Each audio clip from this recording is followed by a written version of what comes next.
16. Les Bautos.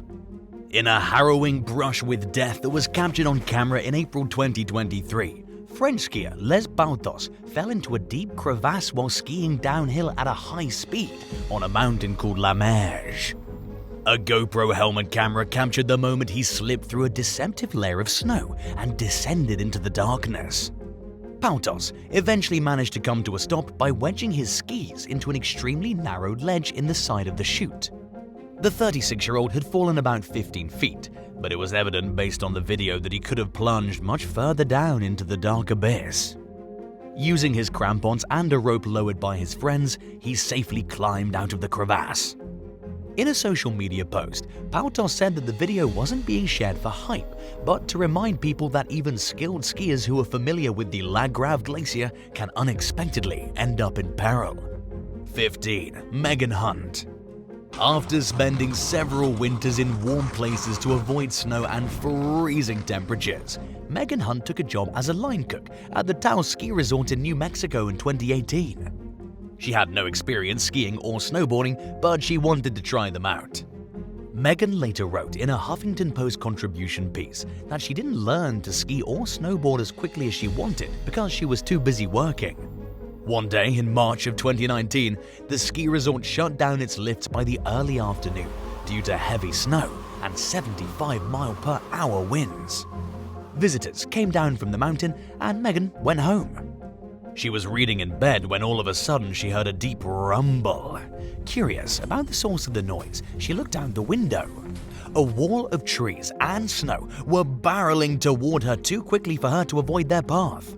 She lost consciousness and soon woke up beneath 8 feet of snow. Trapped underneath its weight, Megan could only move one of her arms. The rest of her body was stuck in place. She screamed as loud as she could, as many times as she could for about 20 minutes. But her lungs were bruised and oxygen was in short supply, and it wore her out quickly. Luckily, Megan's roommate heard her and got to work digging her out with help from a neighbor and several other people. It took them 20 minutes, but they eventually reached the trapped young woman and removed her from the snow. By then, Megan had fallen unconscious and was no longer breathing. Her body temperature had dropped to 94.5 degrees Fahrenheit, and she was hypothermic. In her Huffington Post article, she wrote that a person's chances of survival are almost zero when they're buried beneath more than 6 feet of snow. A person's likelihood of surviving also drops perilously the longer they're trapped, which meant that the odds were stacked extremely high against Megan. Statistically, she shouldn't have survived, and if it had taken her rescuers much longer to get to her, she probably wouldn't have. She went on to make a miraculous recovery, although she endured several physical and mental setbacks due to the traumatic experience. One of the main things that saved her was a piece of debris that fell near her face and created enough of an air pocket for her to breathe enough to yell. Megan also credited her survival to the many people who participated in her rescue, from searching to digging her out to getting her to an ambulance and providing the treatment she needed. 14. Harry Chatter. Harry Chatter had just entered his home in the English village of Halesowen in November 2022 when a sinkhole suddenly opened up in his backyard. The gaping 70-foot deep void swallowed part of his walkway and began gushing out natural gas. Harry later told the Express and Star that if the hole had opened up just a few seconds sooner, it would have swallowed him alive. Authorities initially told nearby residents that they could remain in their homes, but fire and gas officials immediately evacuated 8 families after realizing just how dangerous the situation was. They blamed a collapsed sewer for causing the sinkhole, and the local water supply company paid for the evacuees to stay elsewhere, but denied being at fault for the situation.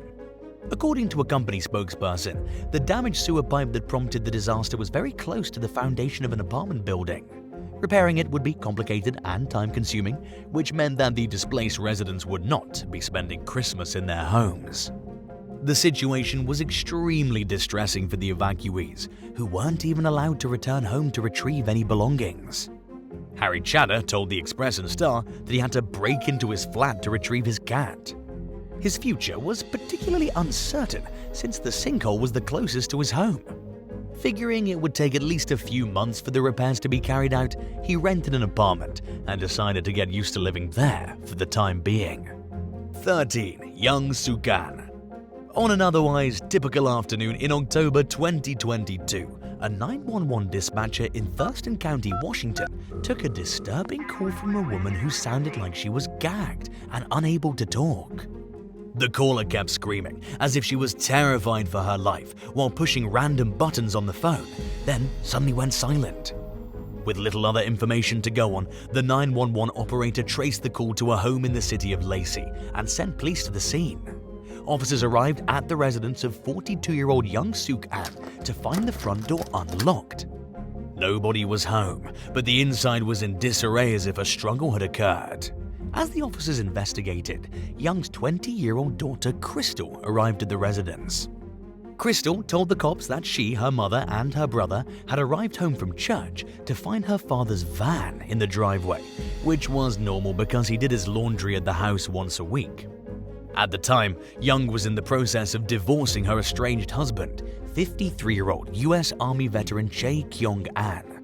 There was a history of domestic violence and a previous order of protection that had been cancelled by the court. Young had sent an emergency text sharing her location with Crystal and a friend who showed up at the scene, but nobody knew what had happened or where she was. Hours later, in the middle of the night, Young emerged from the forest and pounded frantically on a stranger's door. The homeowner dialed 911, and when the police arrived, Young rushed toward them and cried for help, saying that her husband was trying to kill her. She was heavily bruised and covered in dirt, with duct tape on her face, neck, and ankles. According to police, Young said that she and Chai had gotten into an argument while discussing finances. When asked to leave, Chai allegedly punched Young repeatedly and threw her to the ground. He bound her and covered her mouth with duct tape, then briefly left the room, giving her an opportunity to dial 911 with her Apple Watch. Chai caught Young trying to call for help and smashed the device with a hammer, then forced her into his van and drove to a remote wooded location. Young told the police that she could hear Chai digging and that he drugged her before putting her in the ground. She also remembered feeling dirt being piled on top of her body and face and struggling to breathe as she lay in the hole that Chai had dug with intentions to use it as her grave. At some point, Young managed to slip out of her restraints and climb out of the hole. She didn't know how long she'd been in there or if Chai was still nearby, so she ran through the woods for a half hour before approaching the first house she saw.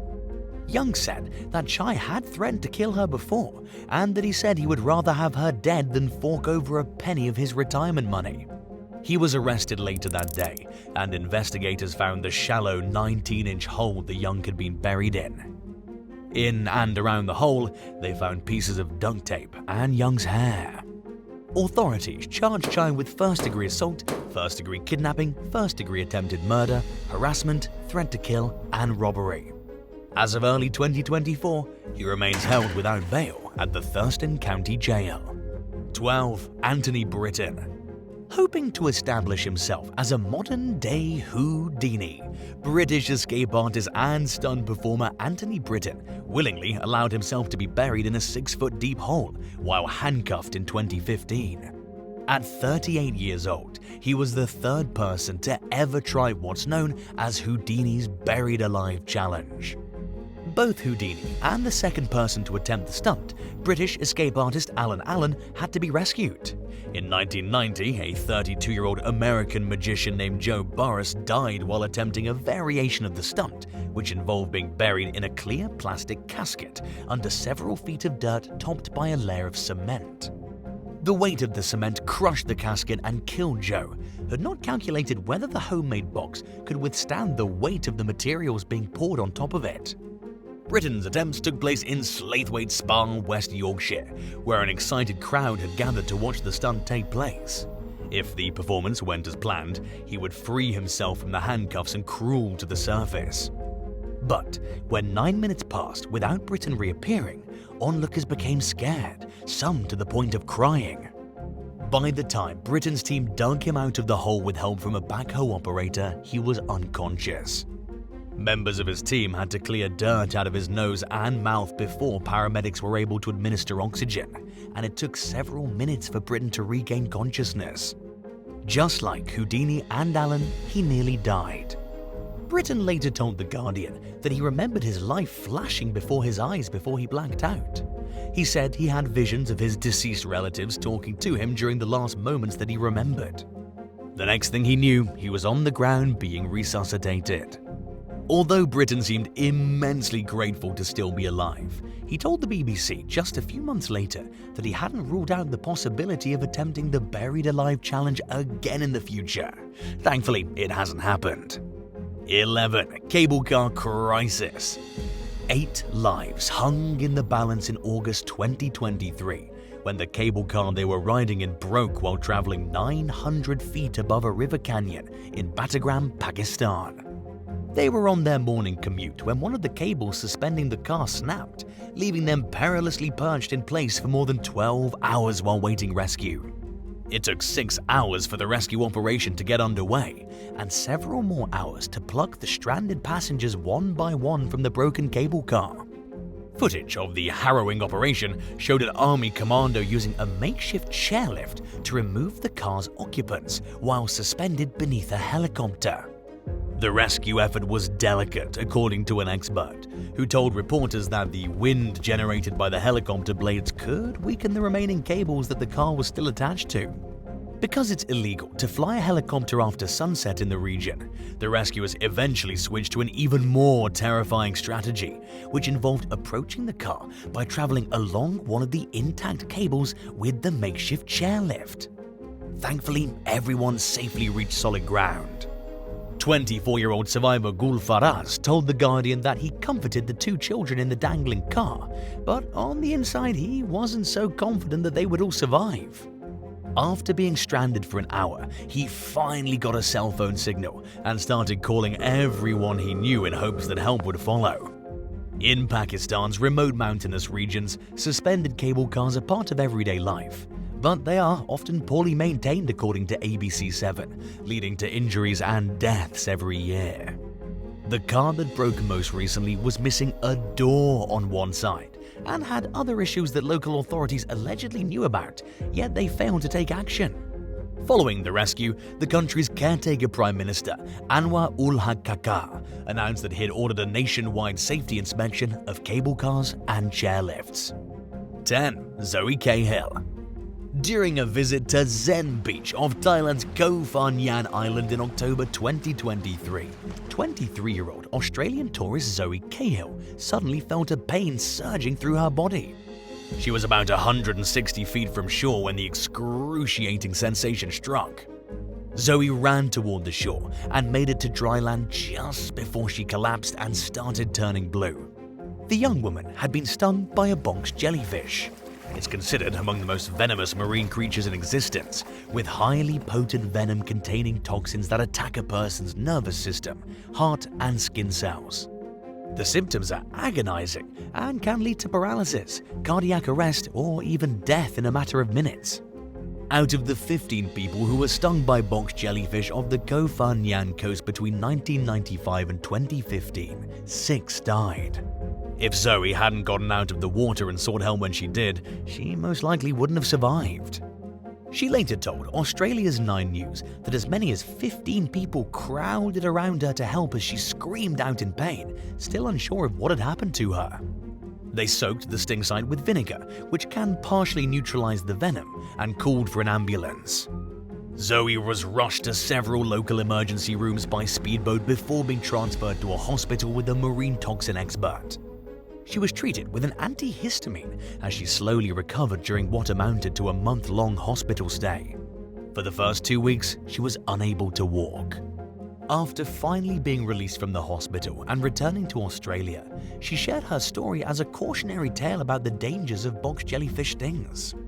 Speaking with 9 News, Zoe said she was totally unaware of how close to the island the jellyfish were. 9. Juan Lazema and Juan Lopez. Just 1 week after the famous One World Trade Center building, also known as the Freedom Tower, opened in Manhattan in 2014, a pair of window washers became stranded 69 stories above street level during their shift. It wasn't long before all eyes were on 41-year-old Juan Lazema and 33-year-old Juan Lopez as a crowd of onlookers gathered below and news helicopters appeared in the air. 32-year-old James McDonald, who witnessed the ordeal from the 31st floor office of a nearby building, told the New York Times that he first realized something was amiss when he noticed that the window washing platform was perched at an odd angle. As he watched the perilous situation unfold, the rig fell even more. The accident was reportedly caused by an equipment malfunction, which caused the 4 cables that raised and lowered the rig to work out of sync with one another. Slack built up on one side, causing the platform to become uneven, eventually to the point of hanging almost vertically. As they waited for rescue to arrive, Lazema and Lopez crouched on the higher end of the rig. They remained calm while firefighters cut a hole in a 68th floor window from inside and helped them to safety. Less than 90 minutes after the first call for help came in, the workers were out of harm's way. 8. Monica Lazo. A skiing trip with friends at the Heavenly Ski Resort in Lake Tahoe, California went terribly awry in early 2024 when Monica Lazo decided around 5:00 p.m. that she was too tired for another run. An employee directed her to a gondola to take her down the hill, and the lift stalled halfway through Monica's descent. She didn't have her phone with her, so she tried screaming for help whenever she saw an employee. Monica continued yelling until she lost her voice, but nobody heard her, leaving her stranded in mid-air inside the unheated capsule. She remained stuck there overnight in freezing temperatures, and more than 15 hours had passed by the time a worker activated the lift the next day, enabling her to finally reach safety. As the hours passed, Monica stayed as warm as she could by rubbing her hands and feet together. In the meantime, her friends noticed they couldn't find her and reported her missing to the El Dorado County Sheriff's Office. When she finally got off the lift, she was treated and released by emergency responders. Given the condition she was stranded in, she was lucky she managed to stay warm enough to avoid a medical emergency. Fire and Rescue spokesperson Kim George told local station KCRA that this was the first call of its kind that she had dealt with in more than 20 years on the job. In a statement, the resort reassured the public that the incident was being taken seriously and that an investigation was underway. 7. George and Lucas Harders. Iowa father George Harders and his son Lucas didn't know what was happening at first when a van struck their John Deere tractor in rural Corydon. The father-son duo were pulling a hayrack westbound along a county highway when a delivery van pulled out from behind them and into the eastbound lane in an attempt to pass the tractor. Another van was approaching in the eastbound lane, and the two vehicles crashed head-on. One of the vans then struck the tractor and dragged it 150 feet before finally coming to stop in a ditch. George and Lucas were incredibly lucky that the tractor didn't flip over and that they weren't seriously injured, especially because Lucas was riding on the tractor's fender when the crash occurred. Speaking with local station Who 13 after the accident, George said that the first sign of something being wrong came when the tractor's engine suddenly sped up. He said he killed the engine but had no control over the tractor's steering as it was dragged along the pavement. When it was all over, he looked down the road and saw that one of the vans had overturned. Luckily, the drivers of both vans also managed to avoid serious injury. And while the collision broke the Harders tractor at a time when they needed it for harvesting hay, both father and son felt thankful to be alive and healthy. In hindsight, George said that if the van had hit a different part of the tractor a few feet away, both he and Lucas would have been killed. 6. Fatally fast Ferris Wheel. One woman died and 2 others were injured, courtesy of a malfunctioning Ferris wheel at the Fiji Showcase in 2023. 21-year-old Kamal Kavita Kumar was rushed to the hospital along with the other 2 victims aged 19 and 38. She succumbed to her injuries, prompting an investigation into what caused the accident. A man who was on the ride shortly before the incident occurred wrote in a Facebook post that the Ferris wheel was moving ridiculously fast. He also explained that as he boarded the ride with his family, an employee coached them on how to lean in order to properly balance their seats. It was a red flag to the man, who found it odd that passengers had to do anything other than just sit in the seat and enjoy the ride. Feeling unsafe at the ride's high speed, the man asked employees to let him and his family off. They got off the ride, and the women who fell out the ride took their gondola. The disembarked family was watching when they fell shortly thereafter. In his Facebook post, the man accused the employees of not having control over the ride. He described the site as a crime scene and said he was speaking out to warn others after realizing how close he and his loved ones came to deadly danger. 5. Vicky Patterson. 35-year-old British TV personality Vicky Patterson was riding in an Uber along Britain's A1 highway to a dinner date with her fiancé Erkan Ramadan in 2023 when they noticed that the car's check engine light was on. Not long after that, the vehicle began to make concerning noises. Patterson would later write in a social media post that the driver pulled over and reassured the couple that everything was fine and to stay in the car, even though there was smoke spewing from the vehicle's back end. The driver probably didn't realize how dangerous the situation was and didn't want the passengers to endanger themselves by getting out of the car along a busy highway. Suddenly, the car burst into flames. Patterson and Ramadan exited the vehicle, and the next thing they knew, a police officer was yelling at them to get even further away from it. A video Patterson later posted on Instagram showed that the entire vehicle had exploded, making it clear that she and Ramadan would have been severely injured or worse if they hadn't gotten out of the car and moved away when they did. Determined not to let the near-death experience ruin their date night, the couple managed to catch a ride with a bypasser who offered to take them as far as the next train station. It ended up taking them 2 hours to get where they were going, but they eventually reached the restaurant and continued their night as usual. 4. Richard Branson. In 2018, British business magnate Richard Branson climbed Mont Blanc with his son Sam for a charity event.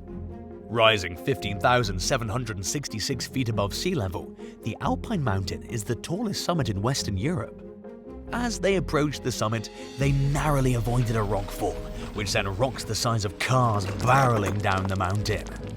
Branson, who was 68 years old at the time, later stated that if the rockfall had started just 3 seconds earlier, it would have definitely killed him, Sam, and the group of people they were climbing with.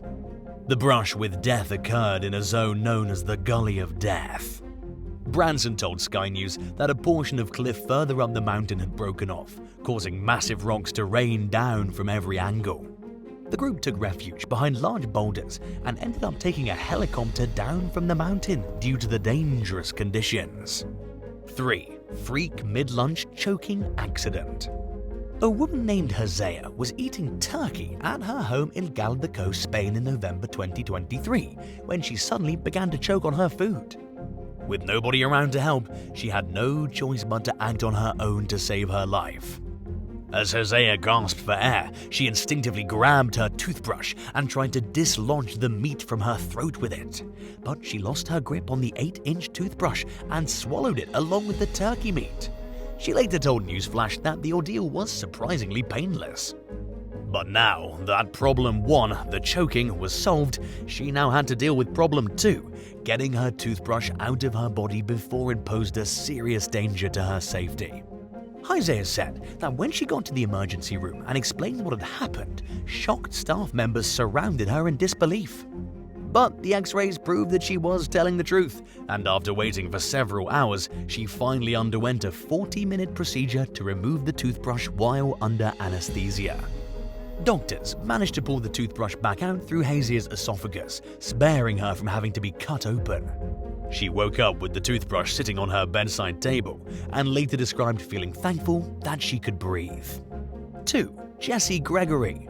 During what began as a normal patrol shift in early 2024, Oklahoma Highway Patrol Trooper Jesse Gregory pulled over a driver along Interstate 40 in the Oklahoma City suburb of Yukon. 20 minutes later, toward the end of the stop, a vehicle slammed into the SUV Gregory had pulled over while he stood at the passenger side window talking to its occupants. The force of the collision shoved the SUV forward and sent Gregory flying head first toward the ground, while the vehicle that hit the SUV flipped over several times, scattering debris across the road. Dashcam footage showed the trooper rolling over on the ground and almost instantly rising to his feet, miraculously uninjured as he ran in the opposite direction of the crash. The Oklahoma Highway Patrol shared the video on social media as a reminder to the public to slow down and move over when they see a traffic stop in progress. In the post, the agency revealed that everyone involved in the wreck escaped with just minor injuries. But they were lucky. Just weeks earlier, Gregory's colleague and neighbor, Deputy Jose Tiahua Mendoza, was hit by a vehicle along the same stretch of highway, landing him in a long-term rehab facility with severe injuries. Gregory later told local station KWTV News 9 that he didn't even remember rolling to his feet. He said that he hoped that this was the scare of his career and said that it was going to take some time to overcome the mental effects of the incident, even though he walked away with just a scrape to one of his arms.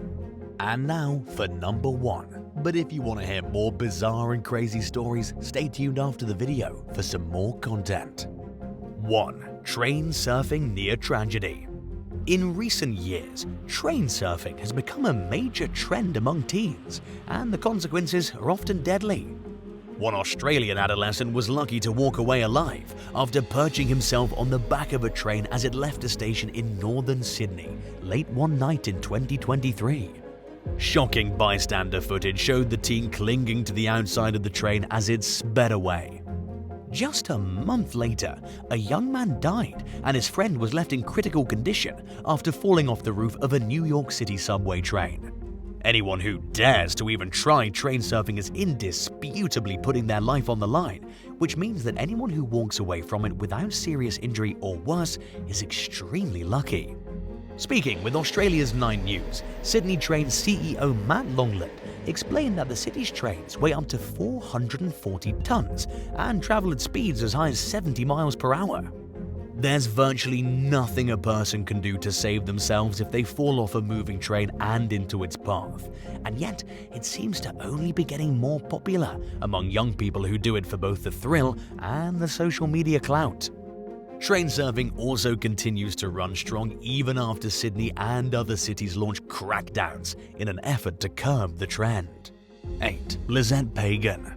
Lazette Pagan was driving to work in Essex County, New Jersey one morning in August 2022 when the roadway was flooded by a broken water main in a nearby park. Flowing at nearly 25,000 gallons, 94,635 liters per minute, the water rapidly eroded the soil, triggering a sinkhole that swallowed up Lazette's car. She later told News 12 New Jersey that she could see water pooling on the road, but the 3 vehicles in front of her made it through, so she thought she could too. She was sorely mistaken though. Without warning, the terrified woman found herself struggling to escape from the submerged vehicle. She removed her seatbelt and fought to get the door open wide enough to slip out. Luckily, Lazette managed to swim up towards safety, but the close call left her traumatized. She told local news station KTVQ that she couldn't sleep afterward because she kept feeling like she was drowning, and she hoped the lingering fear would eventually go away. Lazette's car sank so deep below water that a crane had to remove it from the sinkhole. The waterlogged vehicle was full of rocks and other debris. To add to the stress, she found herself fighting an uphill battle in her attempts to get help paying for a new car to drive. Because Lazette's insurance policy lacked sufficient coverage, the company refused to cover her losses. She hired an attorney to pursue compensation from Essex County, but these types of cases hardly ever succeed, according to experts, making it more than likely Lazette would be on her own buying a new vehicle. 7. David Ortiz. In 2019, former Red Sox slugger David Ortiz was enjoying a night out in the Dominican Republic when he was shot in the back during a nearly fatal case of mistaken identity at a club. The bullet exited through the 43-year-old retired baseball player's abdomen and injured another man, TV personality Joel Lopez, who was seated at the same table. Ortiz had emergency surgery and was hospitalized for 6 weeks while investigators worked on the case. They determined that the shooter wanted to kill Ortiz's cousin, Sixto David Fernandez, who was with him at the club that night. The men were sitting beside each other and were dressed similarly, so the gunman mistook Ortiz for Fernandez based on a blurry photo one of his associates had given him. Detectives concluded that the hit was ordered by a fugitive from Mexico's Gulf cartel named Victor Hugo Gomez, who wanted Fernandez dead for turning him into narcotics investigators years before.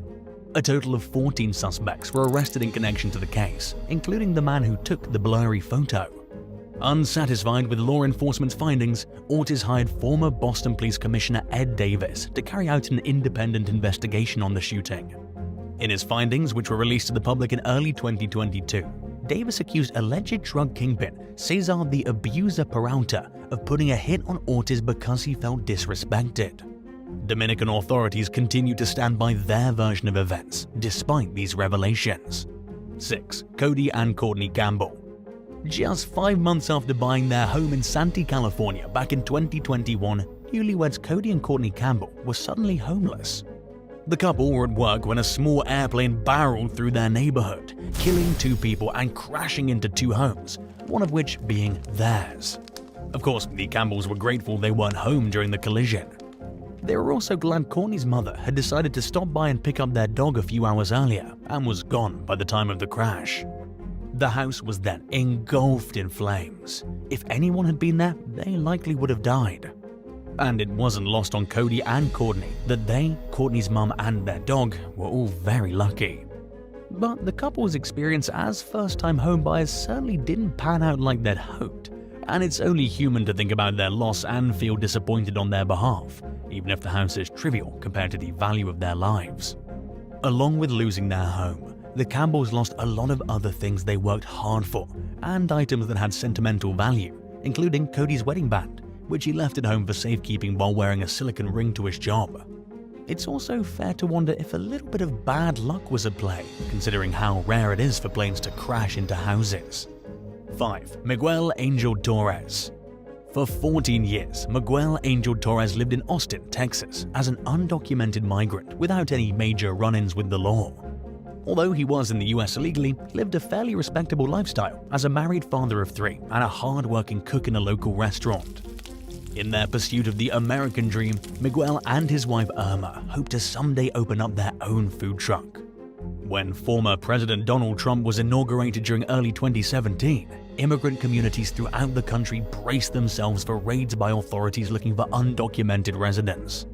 In a bid to deflect attention away from her family, Irma paid off some tickets for her brother, Jose Manuel Perez, who was also undocumented. But to her surprise, authorities targeted Miguel. Irma told the Texas Tribune that her husband was on his way to drop off a box of Valentine's Day chocolates at their daughter's school when agents from Immigration and Customs Enforcement, ICE, wearing plain clothes stopped him and asked if he was Irma's brother Perez. He said that he wasn't Perez, but the agents took him into custody anyway. They carted him off to an immigration detention facility about 150 miles away. 4 days before, Irma had put her address on the payment for her brother's tickets. It was the only connection she could think of that might have caused the mistaken identity. While the outcome of the situation is unclear, it's one of many incidents of authorities baselessly detaining immigrants during Trump's administration. In that sense, the misfortune the Torres family experienced while trying to give their kids a better life wasn't unique. 4. Jason and Jenny Cairns Lawrence. British couple Jason and Jenny Cairns Lawrence rose to infamy as the world's unluckiest couple when reports claimed they were visiting as tourists in 3 different cities during 3 separate terrorist attacks. The pair were on a sightseeing trip in New York City during the 9/11 attacks on the World Trade Center towers back in 2001. It was the worst ever terrorist threat on US soil, claiming more than 2,700 lives. In July 2005, the couple booked a hotel in London for a few nights. Just a day into the visit, 4 terrorists bombed the London subway, killing 52 people and injuring 700 more. 3 years later, in 2008, Jason and Jenny took a vacation to the bustling city of Mumbai. During the trip, armed terrorists opened fire on a hotel and railway station, killing over 174 people. But these reports about the world's unluckiest couple were challenged in a Verve magazine article by Jamie Christian Desplaces, who claims to be good friends with Jason Cairns Lawrence. According to him, It all started when the pair arrived in Mumbai in 2008, days after the terrorist shooting. During a casual conversation with the reporter, Jason mentioned how he was in New York City weeks after the 9/11 attacks. The couple said they were from England, but there was no actual discussion about the 2005 London bombings. The next thing Jason and Jenny knew, news outlets were publishing wild stories about them being present during 3 of the decade's worst attacks. Jason initially tried to get the stories taken down and had some success, but the tale took on a life of its own. The articles continued to circulate, and the couple still suffers from unwanted attention, making them wildly unlucky for vastly different reasons than the news reports claim. 3. Melanie Martinez. Living along the southeastern US coast comes with the risk of losing your home to a hurricane. Melanie Martinez learned this lesson at a young age in 1965, when Hurricane Betsy blew in from the Gulf of Mexico and wrecked her Louisiana home. It's not even entirely strange for someone in a vulnerable area to lose 2 homes to hurricanes. Martinez joined that club in 1985, courtesy of Hurricane Juan. But unlike most, even in storm-prone regions, catastrophic events continued to destroy her residence. It happened for a 3rd time in 1998, during Hurricane Georgia, and for the 4th time in 2005 during Hurricane Katrina. Martinez got a chance to share her experiences in 2012, when her home in the rural town of Braithwaite, south of New Orleans, was selected to get a $20,000 makeover on the A&E reality series Hideous Homes. Host Eric Stromer and his team spent a week transforming Martinez's house into a comfortable, modern space, complete with a sewing room for her to indulge in her favorite hobby. She loved the results, but she unfortunately didn't get to enjoy them for long. Just a few weeks after the episode aired on TV, Hurricane Isaac struck the region, and the storm completely flooded the home, trapping Martinez, her elderly mother, their 3 dogs, and 5 cats in the attic. Luckily, they were all rescued, but the house was beyond saving, making it the 5th home Martinez has lost to a hurricane. Melanie told The Guardian that she stayed in the area because she was born there, and it was the only place she knew as an actual home. But she admitted that after enduring so much destruction, she wanted her next property to at least be on a hill, where it would be less at risk from flooding. 2. Daniel Ott. One morning in 2006, an armed intruder broke into the Ohio home of 31-year-old Daniel Ott and tied his hands up with duct tape. Ott managed to free himself and fight back against the attacker, but received a fatal bullet to the chest. It was the county's first homicide in over 6 years, so the case quickly became a whodunit situation as detectives worked to identify the perp.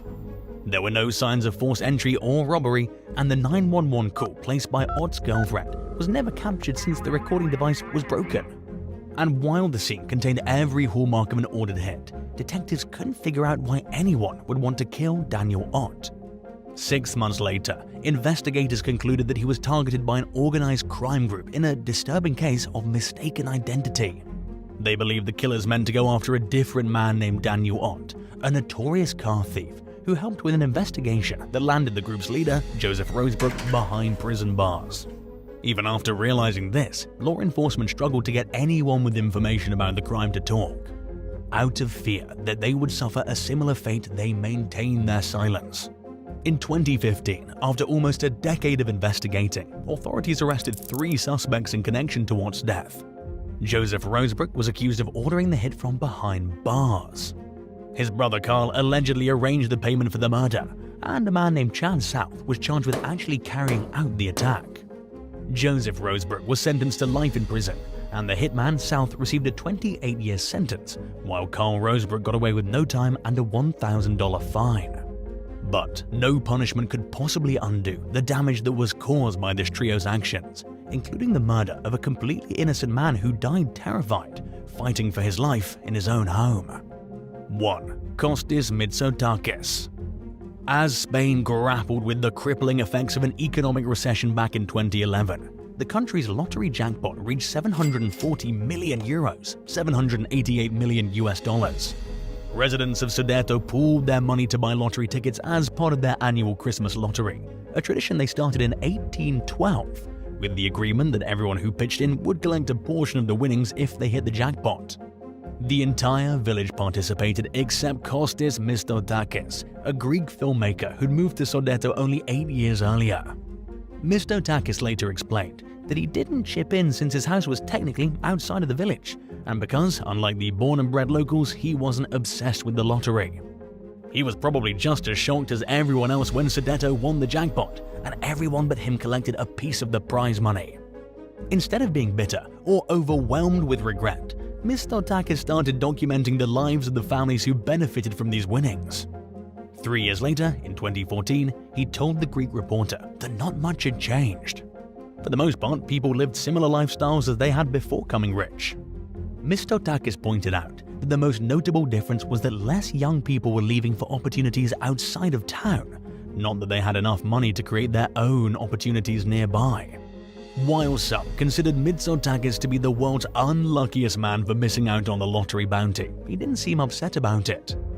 In fact, he referred to his loss as a gift from heaven for giving him the opportunity to capture the winner's experiences on camera. Mitsotakis said that he planned to make a documentary featuring local families who discuss how the sudden windfall completely changed their lives. Thanks for watching. Would you rather survive a harrowing brush with death that leaves you mentally traumatized, or have all your most treasured possessions stolen, including things with sentimental value that can't be replaced? Let us know in the comments below and remember to subscribe. See you soon. Bye.